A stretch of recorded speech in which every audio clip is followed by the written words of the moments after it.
이어서 빅데이터로 보는 세상 이어가겠습니다. 동북지방통계청이 대구도시철도 1호선 역세권 특성을 분석한 자료를 공개했습니다. 1호선을 이용하는 대구 시민들이 어떻게 움직이고 있는지 또 역세권 주변 사업체 현황도 분석했는데요. 궁금한 내용들 짚어보겠습니다. 영남대학교 사이버감성연구소 박한호 소장 연결합니다. 안녕하세요. 네, 안녕하세요. 박한호입니다. 이 대구 지하철 역세권 분석, 지역에서는 처음 공개된 자료라서 관심을 많이 모았는데요. 이런 데이터를 좀 분석해달라는 요구가 많았죠? 예, 그렇습니다. 이번에는 동북지방통계청이 대구도시철도공사와 협력을 해서 빅데이터 시범사회 하나로서 역세권 특성을 분석했는데요. 이번 역세권 특성 분석에서 가장 초점을 맞춘 것은 어떠한 승객들이 많이 타고 있나, 또한 역세권 주변의 사업체가 어디 있는지 이런 것을 분석을 했습니다. 이런 데이터는 사실은 수송의 전망치라든가 지하철의 편의 공간 확보라든가 이런 도시철도 정책에 반영될 수 있고요. 네. 역세권에 또 창업을 하고 싶은 사람들이 많은데요.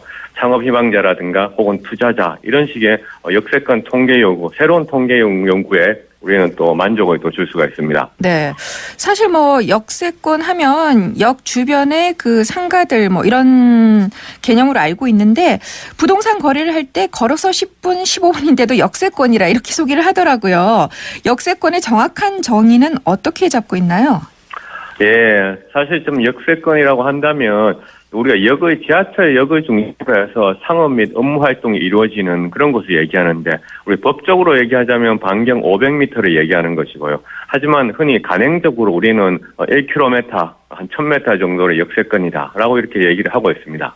네. 대구도시철도 1호선 이용객들을 중심으로 한 특징들 먼저 살펴볼까요? 예, 이번 참 재미있는 결과들을 많이 찾게 되었는데요. 네. 승객 수가 가장 많았던 역은 역시나 다운타운이 있는 중앙로역이었고요. 네. 그다음에 상인역, 동대구역이었습니다. 연간 승객 수가 가장 근데 적은 역은 동구에 있는 동천역, 용계역, 반야월역 등이 이제 연간 승객 수가 가장 적었고요. 네. 하루 평균 승객 수가 그러나 10,000명 이상인 역은 우리 대곡역이라든가 진천역, 상인역, 월천역, 성당못 등이 이제 많았고요. 월별로 따져봤을 때는 5월달에 가장 이용객이 많았습니다. 시간대별로는 여러분들이 예상하시다시피 출근 시간대, 퇴근 시간대는 오전 7시에서 9시, 오후 5시에서 7시가 가장 많았습니다. 또 우리 계층별로 현황을 보면 일반인이 가장 많았지만은 우리 경로부대층인 노인층, 어르신들이 가장 많았고요. 가장 적었던 층은 청소년층이었습니다. 근데 우리 여기서 하나 또 흥미롭게 봐야 될 것은 이 자료는 1호선 통계 자료인데요. 네. 우리가 이제 승객 수가 가장 많았던 역이 중앙로, 상인, 동대구 그런 순서였는데 네. 아마도 동대구역은 신세계백화점의 오픈과 함께 이 순서가 또 바뀔 수 있는 그런 또 우리가 전망도 있다고 생각합니다. 그렇군요. 자, 이런 역세권 통계를 보면 지역의 특성, 상업 지역과 주거 지역의 다른 점 이런 것들이 확실하게 드러나지 않겠습니까? 예, 그렇습니다. 우리가 상업지역하고 주거지역 말씀을 하셨는데, 전국 대비해서 대구시의 그 사업체 비율은 5.2%로 그렇게 많지는 않습니다. 그러나 전체 대비 역세권에 밀집하고 있는 사업체들이 약 5분의 1 정도 됩니다. 18.3%입니다. 이 역세권의 업종 비율들을 보면 우리가 도매업이라든가 소매업 같은 일반 그런 상업이 많고, 숙박업, 음식업이 18%로 두 번째로 많았습니다. 좀 더 상세하게 들어가 보자면 대구역 주변에서 상업 비율이 89.9%로 가장 많았고요. 네. 중앙로역 76.3%, 반월당역 48.5%로 우리가 대구역, 중앙로역, 반월당역이 상업 지역의 탑3라고 볼 수 있습니다.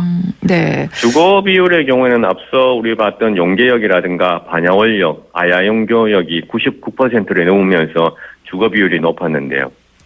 이런 것을 보면서 우리는 또 하나 생각을 해야 될 것이 상업 비율이 높은 그런 지하철역 주변에서는 미용실이 생존율이 가장 높았습니다. 예, 주거 비율이 가장 높은 역 주변에서는 역시나 식료품점 이런 슈퍼마켓들이 이제 생존율이 높은 걸로 나타났습니다. 네.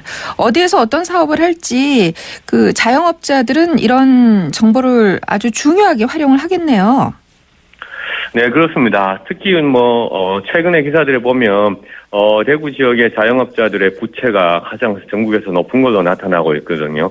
그런 것을 본다면 자영업자들한테 정말 좋은 빅데이터를 제공할 필요가 있는데요. 우리가 보면 영업기간 5년 이상 생활업종 중 생존율이 가장 높은 업체는 문구점으로 80%였어요. 네. 그 다음에는 목욕탕에 있는 이발소, 세탁소 이런 것이 이제 생존율이 상당히 높았고요. 생존율이 낮은 업종들을 보면 소위 말해서 이제 서양식 음식점이 18%로 좀 낮았습니다. 그래서 서양식 음식점이 18% 정도라는 것을 좀 참고를 하면 좋을 것 같습니다. 그다음에 카페, 커피 전문점 같은 경우 생존율이 20%밖에 되지 않았고요. 네. 휴대폰 대리점도 25% 정도로 생존율이 낮았습니다. PC방과 카페 같은 경우는 또한 가장 많이 창업하는 업종인데 이렇게 생존율이 낮다는 것은 또한 우리 또 약간 아프게 느껴지는 것 같습니다. 네. 지금 개업과 폐업을 반복하는 카페나 휴대전화, 대리점 주변에서 자주 보게 되는데 역세권 역시 같은 상황이다 이런 설명이시고요.